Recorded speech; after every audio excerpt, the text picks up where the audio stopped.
Ladies and gentlemen, guns kill people. We know that. But it's not really the gun that kills a person. It's the person holding that gun. Recently, the National Rifle Association Executive Vice President Wayne LaPierre stated, "The only way to stop a bad guy with the gun is with a good guy with the gun." And I agree, because guns do kill people. And the only way to stop them is with the good guy with the gun. But they're talking about banning the purchase of assault rifles. I don't agree with that. Many of you might agree with that.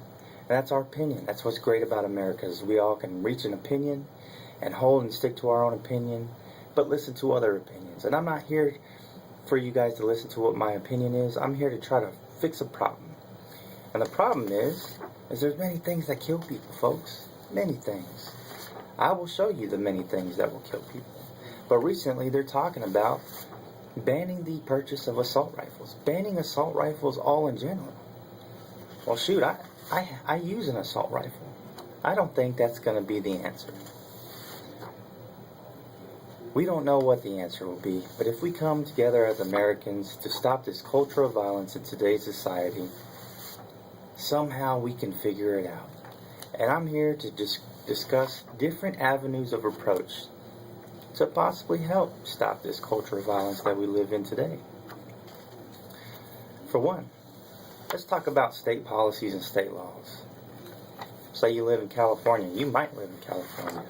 And for those that live in California and you have an assault rifle, or you're an avid assault rifle shooter, you like to shoot them, it's very hard for you to get a 30-round magazine. For those that don't know what a 30-round magazine is, all it is basically is a clip that can hold 30 rounds of bullets or ammunition. California, that's legal. Well, guess what state that it is legal that's only about an hour away? Nevada. You can drive from California to Nevada to get your 30-round magazine, bring it all the way back to California. Now, we all know if you're caught with it in the state of California, you possibly get a ticket, you might do some jail time. But they're about this big, and you can keep it concealed anywhere you go. But you got a 30-round magazine. I think all states need to come together and have the same laws, the same policies.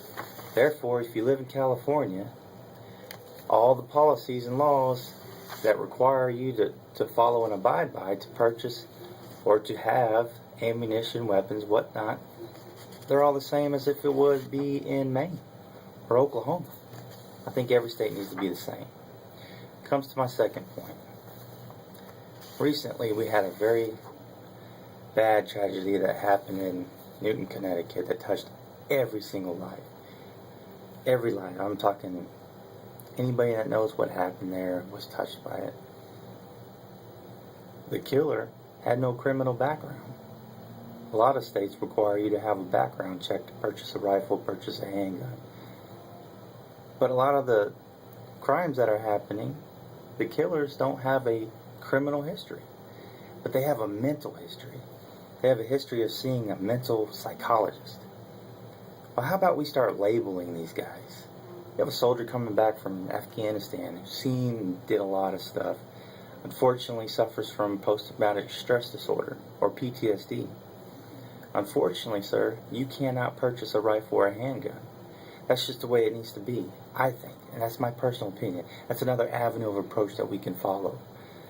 If you have some type of mental disorder, or you're being seen for some type of depression, you need to be labeled so you can't purchase a weapon.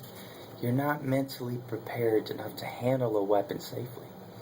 Unfortunately, that should happen until you can get medically cleared by a professional that says, yes, I think this guy has a right state of mind to handle a weapon safely. If you have a weapon in your household, guns, knives, anything that can kill somebody, anything that can severely injure somebody, keep them out of the reach of children. We all know that. Too easy. Or keep them out of the reach of those that are improperly trained.